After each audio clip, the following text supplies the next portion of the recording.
I'm definitely focused on visibility this year. So for me, I just need to show up. I want people to know my name. I want them to know my face, which is very important in fitness industry. I think more people need to see other people of color in this industry. So that's really important in terms of visibility for me.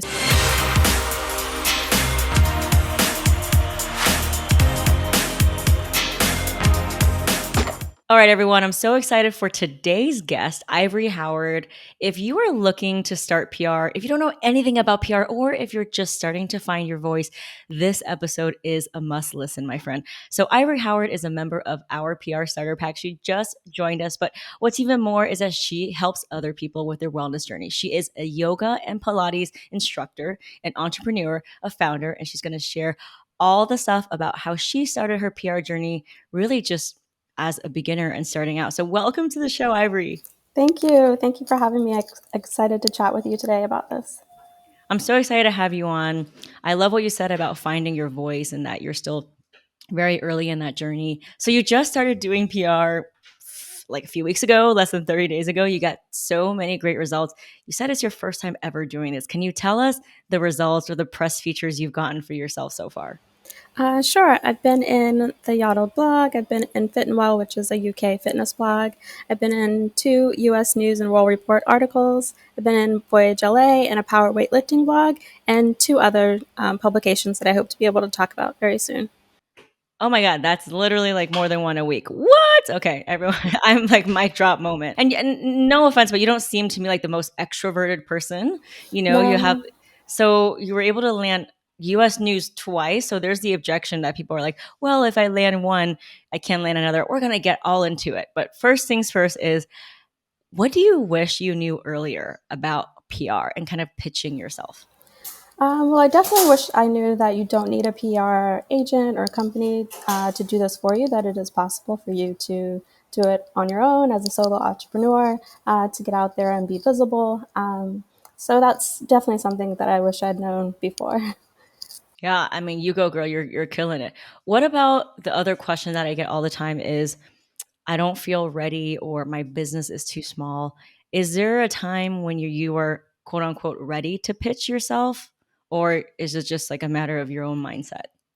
I mean, I definitely think it's mindset. Even for me, I don't feel 100% confident in my pitch, but it's really not necessarily about the pitch for me. It's about getting in someone's inbox. It's about starting the conversation. It's about building those connections, just so that they see me and know that I exist and that they can also use me as a resource.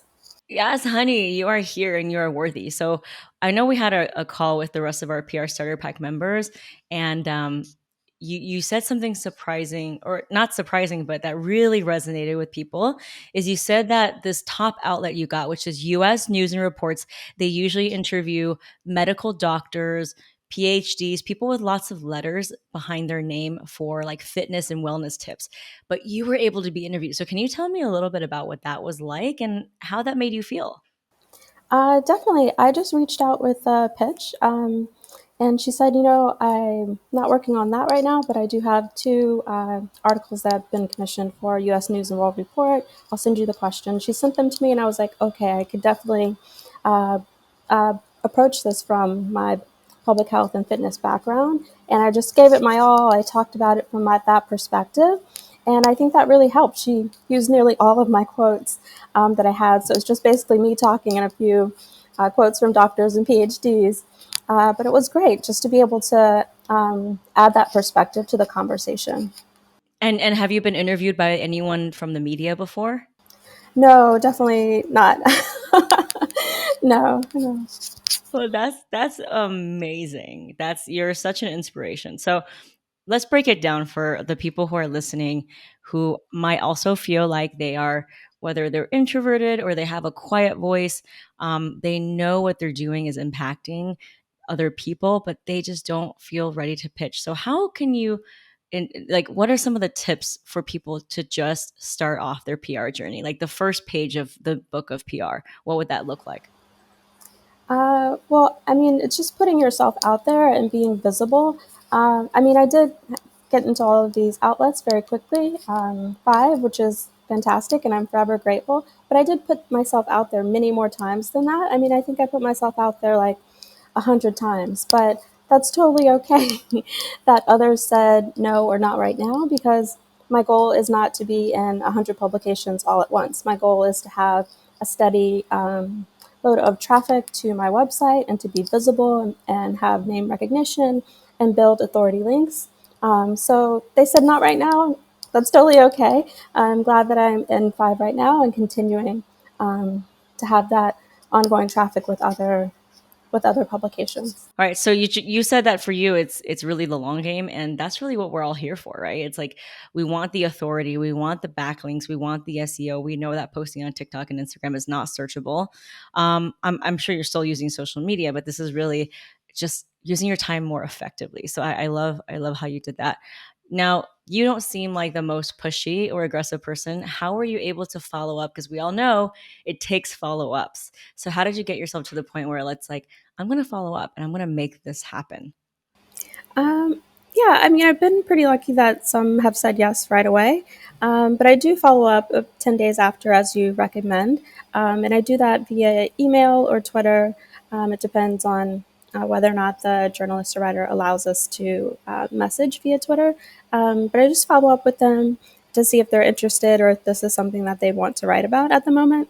And really, for me, it's not just follow up, it's really about um, staying top of mind for them and making that connection, building a relationship. So you don't have to think about it as follow up or being pushy, but just, staying in your friend's inbox, send them a text every once in a while so that your busy friend remembers you. That's all. Exactly. It's planting those seeds, right? It's like staying top of mind. So maybe you like a Twitter post one day, maybe the other day you add them on LinkedIn. It's not stalkerish, y'all. It's about being top of mind. So I love what you said about that. So let's walk through a journey, right? So let's say you started your PR journey serendipitously. Thank you, universe. You found our program, but you accessed the media database. You started sending. So can you talk to me about like when, like on what day did you send it? What the follow up looked like, and what one resulting feature look like, the whole journey? Uh, well, the whole journey, for me, I think it's important to have your goals in mind, what publications you want to be in and what you want that to look like. Like, as I mentioned before, my goal was to have a steady stream of traffic and to be visible and to build those authority links. So definitely keep that in mind as you move forward, because that's going to be your guiding light, right? And then from there, I went into the database and I looked into the contacts that could help me meet my goal. And I did a little bit of research on Twitter to see if they could, in fact, help me and if they're still writing about the things that, or the area industry that I'm in. And if they were, then I definitely reached out to them with my pitch. And if they were interested or they wanted to start a conversation, we did that. I think early on, one of the more exciting ones that I received was Fit and Well. And they weren't interested in my pitch, but they were interested in featuring me and giving me a spotlight to lead a class on their website. So that was fantastic. Whoa, so you started off with PR, but then it ended up with you being a guest teacher leveraging their audience and their millions of people on their website. That's amazing. Yeah. So right away, I was international. Yeah. So it was pretty exciting. Yeah, I think it's funny because people don't recognize that it's really not about the logos, right? We had Dr. Ross, who was on the podcast last week, saying that now he's a paid consultant at one of the largest pharmaceutical beauty companies because they saw him pitching himself all the time and he was quoted in all of these magazines. But again, you don't need to be a doctor. I'm not a doctor. It could be anyone. And you seem relatively young, right? So you're in this industry. A lot of people say, I don't have anything fresh to say. Everything about my industry has already been said. So, how are you able to find your unique angle and overcome that mindset belief that's like, oh, well, this is not interesting to the journalist? Um, no, there's definitely an angle that you can pitch. And I will tell you, one of the more surprising publications that accepted me was from a power weightlifting blog. It was a Haro request that I responded to, and it was for a recommended home gym equipment. Well, I'm a Pilates and yoga instructor. We don't really use equipment. There are some equipment, but it's mostly for studio use or for instructors. So I've recommended a an exercise mat. It was the Cadillac of exercise mats, but it was still an exercise mat. It was not home equipment, but I pitched it as something you shouldn't forget to include in your home gym. And I was like, that's definitely from my perspective, that's something that I can add. And they accepted it. This power weightlifting blog said yes to this yogi. So it was pretty exciting. That was one of the more surprising wins that I had. It definitely goes back to the founder because your reality is what you think is possible, right? Now, a lot of people can say they're definitely not going to feature me, but you're like, okay, why not? Let's just keep pitching this. And it almost becomes like an addiction where like, you're like, let's find an angle here. Let's find an angle here. You know, for example, Dr. Ross again, he pitched something about skincare around Halloween. And I was like, how is that related? You know, and he's like, well, Halloween, the candies. And I was like, oh my God, you're right. It does affect your skin. So I love how you've just created a blue ocean for yourself. So congrats on that. Now, obviously, you know this because you're in the PR starter pack, and email pitch is so important, but it's not enough, right? We are on all the platforms. So how have you leveraged social media where journalists are actively using in order to get on their radar, or for them to just be like, hey, I sent you an email. Can you please check it? Yeah, I definitely follow up with them on Twitter. I see so many journalists on Twitter, and I think that's a great place to follow up with them. So when I do it, I do it via Twitter or email if they're not allowing you to message on Twitter. But you just keep following up with them. And I usually just do that once. But it is a great way to get their attention and have them go back to your email. Now, let's say you sent 100, different. We know it's a numbers game. So let's say you send 100 emails. Would you try to follow up with all of them on social media if you can?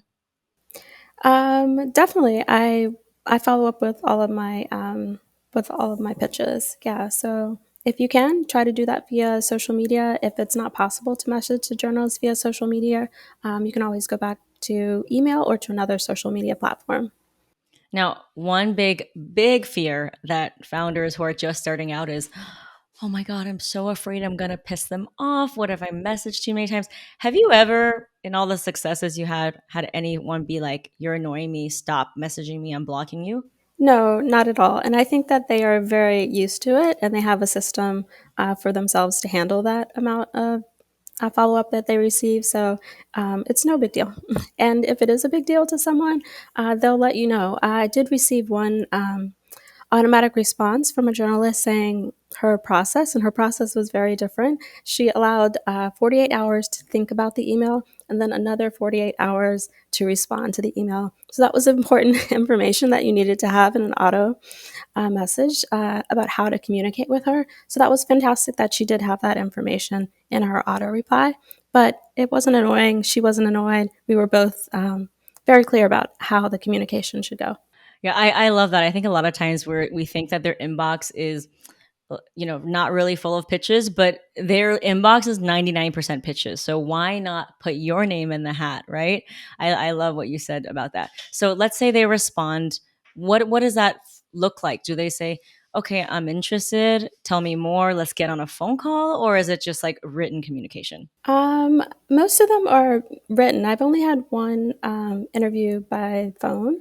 So most of them respond via email, and I think that's because they have deadlines or it's just quick and easy. Or in another case, they're 6 hours ahead of you. So email is definitely the preferred way to communicate in my case that I've seen so far. Ooh, that's so good. I think that like lowers the barrier to entry because a lot of people don't like to be put on the spot. So I am so glad you said that.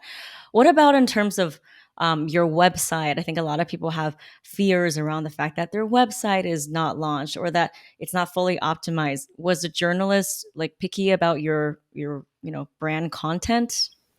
No, they definitely visit your website, but they're seeking information. And if the information is there, I think that's totally fine. And in my case, they were looking for bio, maybe credentials, just information in general, your location. So very simple things that you would probably have on a basic website. And if they need more information, they'll definitely follow up with you. That's awesome. So once you respond to their question, how long is the time for them to actually publish it on the internet? That can vary. Some of them are very quick, maybe like a week or two. Others may take a bit longer. Maybe if it's a smaller publication or a blog, it could take up to a month, maybe. I'm not sure, but I'm just thankful to be in there when I'm in there. So it Yeah. doesn't bother me so much. So I see this US news one. I know you got two of them, but one of them, the headline is the benefits of high intensity interval training. Was that the subject line that you used to pitch it, or what was the evolution of that? No, I think originally I pitched an article about how to travel like a fitness pro, and she reached out to me and said, "Here's what I'm working on. Can you help me with that?" And I was like, "Sure, of course." Oh, I love that so much that it could take all different shapes and forms. So tell us about so far. Obviously, you just started like few weeks ago, but you've gotten so many results. What is this one story that you're most proud of? That would definitely be the horror request that I responded to about home gym equipment. What was very interesting about this request was it was anonymous. So you didn't get the media outlet, you didn't get the journalist's name. So there's no way that you could do research. Basically, you just had to give it your all, and that's what I did. I responded to the request about home gym equipment, and um, they accepted me. So it was really interesting. I wasn't able to do any research beforehand, but they liked the request of of the exercise mat that I pitched, something that you should definitely not forget to include in your home gym.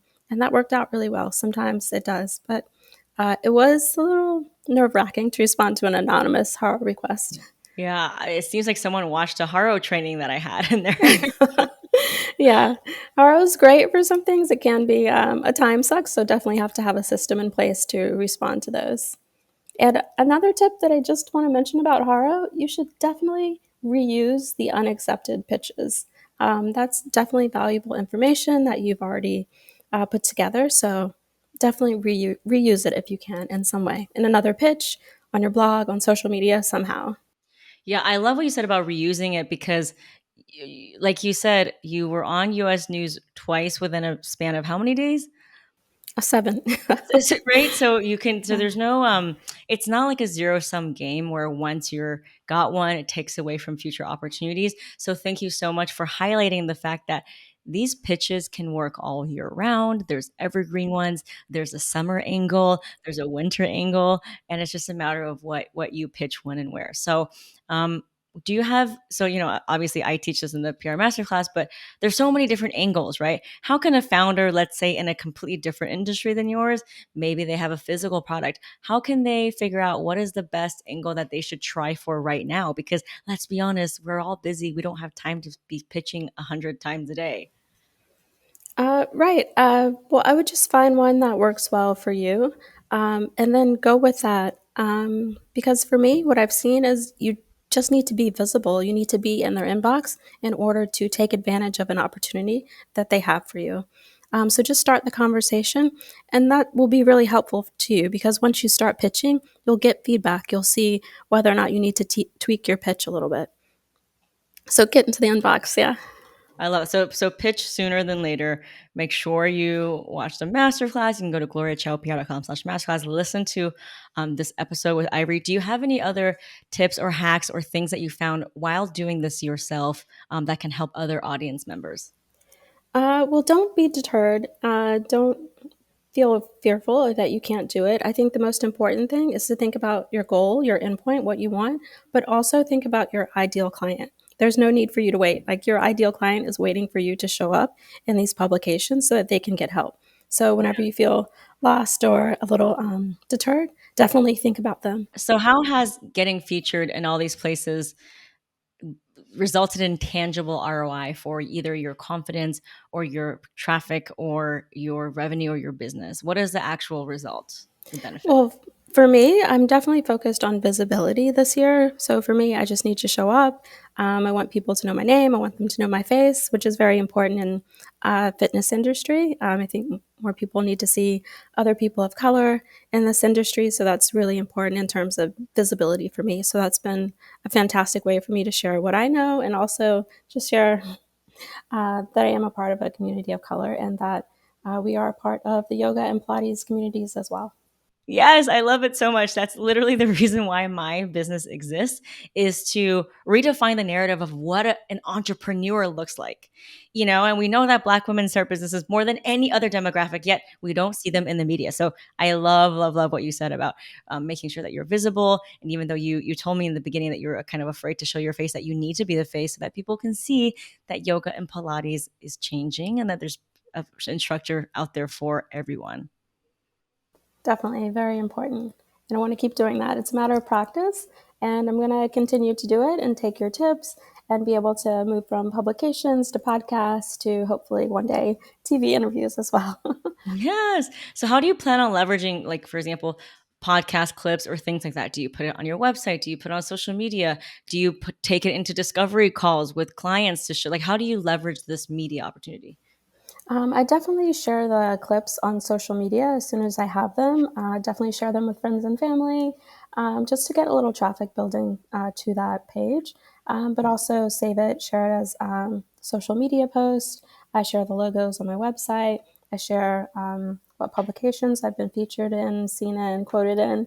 So that's just a fantastic way to build authority, get people excited, just let them know that things are continuing to move and build in your business. Yeah. Now, another thing people say is that's all fine and great, but I don't have the time. I'm wearing all the hats. I have to give my power and money away for someone else to do it for me. What have you been able to do? Because people don't realize this. People don't realize this, but you have also like a full-time job and you're doing this. So you don't have a lot of time. So how are you able to still make this system work for you when in the beginning it seems like it's like so much time? Yeah, definitely. And this is an important question because before I started and before I started working with you, I thought that I needed another person to help me with this. But I started to see you actually don't. Like, I take 30 minutes in the morning and 30 minutes at night to do this work. And it's really just a matter of picking the writers that I might want to work with, maybe 10, do research on Twitter, and then I reach out and schedule those emails. So it doesn't take a lot of work. It's just a matter of consistency, right? If I'm doing 10 a day, that's 70 a week, right? So it definitely builds up. Yeah, I love that so much. So now you've been in all these outlets. What is your goal for the next 6 months? Oh, wow. I would definitely love to continue to have a steady stream of traffic to my website, but I definitely want to move into podcasts, a few more IG interviews. That would be great. And definitely, if it presents itself, I'd be willing to do a TV interview as well. Um, just more opportunities to be visible and make Yeah. sure that my face is seen and my name is known Yeah, so that I can help my ideal client. I love that so much. I love that at the core of what this is, it's not bragging rights, although it's nice to have, but it's about showing up so that the people who are looking for you, right, can see you reflected back. And that starts with being in the media. That's how we rewrite narratives, right? That's how you change your industry. So I'm giving you a huge round of applause for that, for overcoming the mindset that so many people that just stops them from making the true impact that they want to make. You've given us so many tips, so many gems. Is there something that I forgot to ask when it comes to PR and pitching and just starting out in PR? No, I think you definitely covered it, but it is a numbers game. I want people to know that, and I don't want them to be deterred in any way. And whenever you feel that, just think about your ideal client that's waiting for you to show up for them so that they can get help. Yeah. Well, I mean, you've inspired so many people. I love that you're changing the face of your industry by doing your work and putting in your insight. I'll never forget, we had a 21-year-old Egyptian engineer who lives in Egypt. His name is Mohammed. And this was like years ago when I just started my PR business. And he was able to land some like tech startup news. And he's like, I'm in a country that's not Silicon Valley, that doesn't speak English, that's not a Western, country, and when you think of startups and tech, you don't think about Egypt. And so I thought there was no way for me to ever get featured in these tech blogs. But I took the CPR method and kind of, and I realized like that my industry, I imagine it as a puzzle piece. And there's big, big pieces, right? Like huge pieces that, big companies can give. But the puzzle piece will not be complete unless I add my tiny little puzzle piece. Otherwise, it's empty. So for anyone that's listening that thinks that, your story's been told before or that there's no room for you or whatever it is, imagine that you still need to put in your little puzzle piece to complete the puzzle. Otherwise, it's incomplete. Yep, I like that. It's definitely how it is. Yeah. So, Ivory, can you tell people how they can find you, whether it's because you've inspired so many of us, especially with you starting out and finding your voice, how they can find you, how they can connect with you, whether it's regarding Pilates, fitness, wellness, founders of color, or just like your PR journey? Sure, you can find me on social media as Flatbelly Pilates, or you can just visit my website. It's ivoryhoward.com. And can you tell me a little bit about how your ethos is different in terms of your Pilates and yoga approach? Well, I know that everyone's approach to health and wellness is different, and I just seek to honor that with my work and to build personalized workouts for my clients so that they can improve their balance, strength, and flexibility. I love that so much. I might have a client for you. My father actually, he's elderly and needs to get back on the mobility train. So thank you so much for being here, and I cannot wait to have you back on the show. I mean, you've accomplished so much just within the 30 days.